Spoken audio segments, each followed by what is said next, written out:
the Ukrainians are being smart because they understand this isn't Russia's war. The Russian people do not want to fight their Ukrainian brothers and sisters, and nor do the Ukrainians want to fight them. This is Vladimir Putin's war. Now, here to talk to us about Kyiv, Ukraine's capital, is John Sweeney, who's there right now. John, thank you for joining me. The Ukrainian presidential advisor has tweeted to say that peace talks between Ukrainian officials and Russian representatives are underway in Belarus. Does that seem surreal on the basis of what you're witnessing in Kyiv? Surreal is an understatement. It feels like Alice through the looking glass. I've been talking to somebody who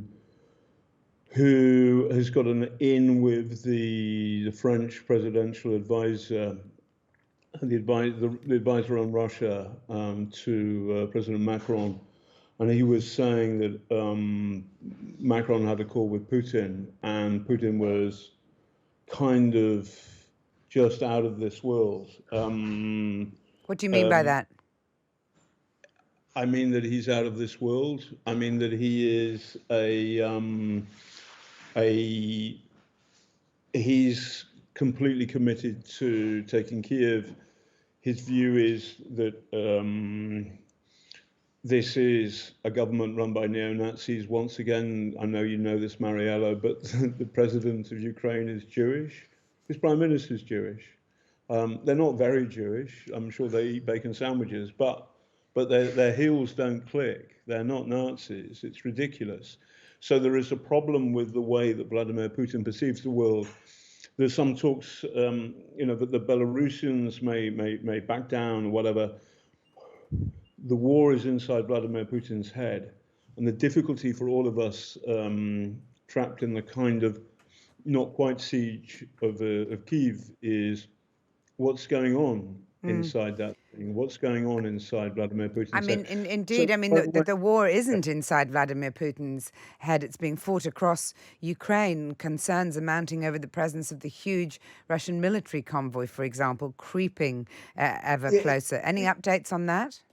Well, it's not. So at the moment, yeah, it's like some awful traffic jam on the M25, and I've been stuck in them for a while. But this thing never moves, and it doesn't fire. What's weird is the Russians aren't firing at the Ukrainians, and the Ukrainians aren't actually attacking the Russian convoy. They could, I think. They have enough Western kit to take it out.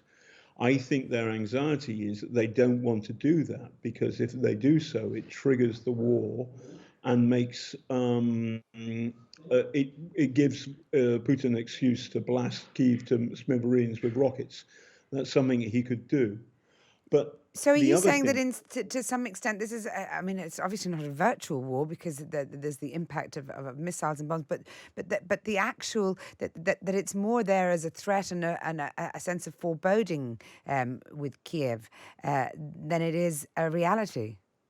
So yes, so my fixer Eugene, his mum lives in a place up north near the border with Belarus, and it's a dark and two hospitals were bombed or shelled, probably shelled last night. So was the university. His mother's flat was damaged. They're living in fear. So the war is real in the east, in the north, in the south. In the center of Kyiv, it's really quiet. The electricity is still on. The internet is still on. I'm talking to you. There are no Russian tanks in my street. Having said all that, the convoy is weird. What I think about the convoy is that the Ukrainians are being smart because they understand this isn't Russia's war. The Russian people do not want to fight their Ukrainian brothers and sisters, and nor do the Ukrainians want to fight them. This is Vladimir Putin's war. Yeah. And he hasn't got full control of the machinery. He has got so much military might. It's incredible. Where are they? And why haven't they taken out Kyiv yet? But they do seem to be making an impact across the country. Thank you so much, John Sweeney, and do take care of yourself. That was John Sweeney on the ground in Kyiv.